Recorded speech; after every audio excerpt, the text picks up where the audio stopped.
तुमने आज भी गृह कार्य नहीं किया? मैं कोशिश करता हूँ, पर मेरी समझ में कुछ नहीं आता। चलो एक कहानी सुनाती हूँ। वरदराज नाम का एक बालक था।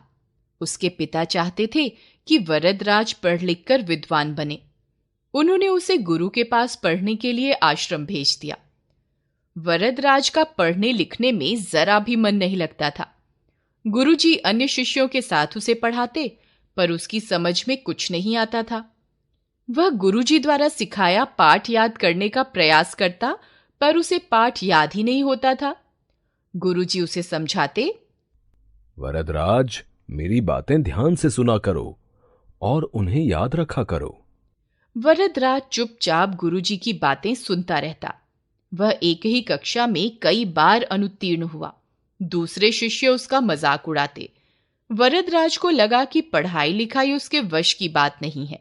एक दिन गुरुजी ने उसे बुलाकर कहा, वरदराज, तुम अपने घर लौट जाओ और पिता के काम में उनकी सहायता करो। गुरुजी के कहने पर वरदराज अपना सामान समेटकर घर की ओर चल दिया। चलते चलते उसे प्यास लगी। एक कुएं पर कुछ स्त्रियां पानी भर रही थीं।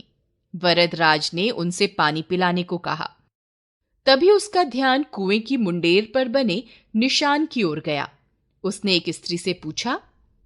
यह निशान कैसे बना? स्त्री ने उत्तर दिया, लगातार रस्सी की रगड़ लग लग कर मुंडेर पर निशान बन गया है। वरदराज की बुद्धि के दरवाजे खुल गए। उसके दिमाग में बिजली सी कौंध गई। यदि एक रस्सी की रगड़ से पत्थर पर निशान पड़ सकता है, तो क्या बार बार अभ्यास करने से विद्या ग्रहण नहीं कर सकता?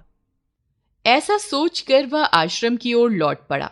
गुरुजी के पास जाकर उनके चरणों में गिर पड़ा और बोला, गुरुजी, आप मुझे एक अवसर और दीजिए। आज से मैं खूब अभ्यास करूंगा और पूरे मन से परिश्रम करूंगा। गुरुजी ने प्रसन्न होकर उसे उठाया और पढ़ाना शुरू किया।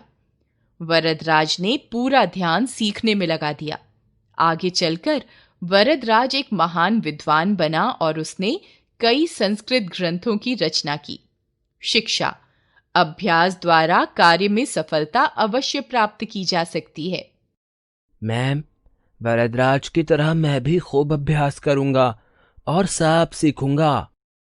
देखा आपने कि कहानियां केवल हमारा मनोरंजन ही नहीं करती, बल्कि शिक्षा भी देती हैं।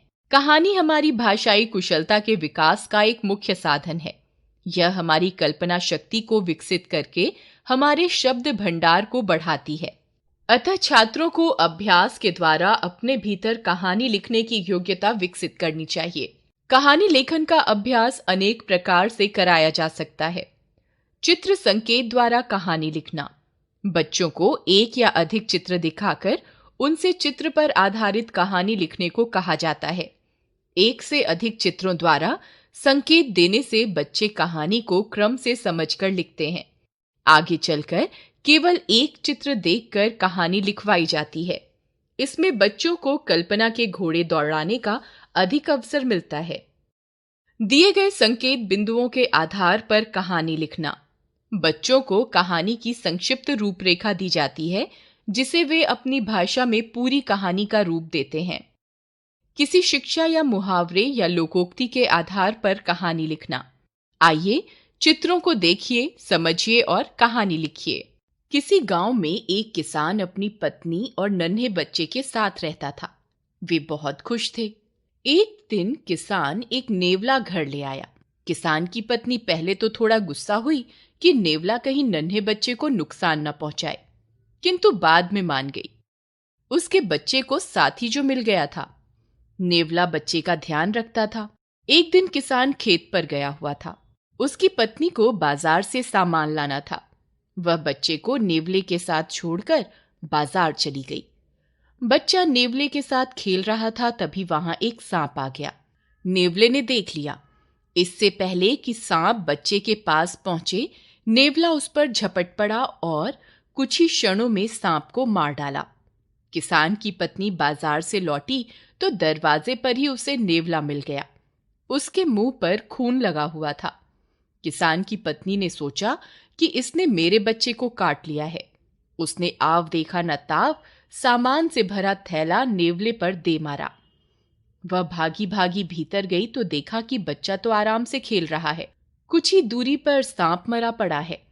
अब सारी बात उसकी समझ में आई। वह सिर पकड़े बाहर आई, पर नेवला तो मर चुका था। उसे अपने किए पर बहुत पछतावा हुआ, लेकिन अब कुछ नहीं हो सकता था। शिक्षा, बिना विचारे जो करे तो पीछे पछताए।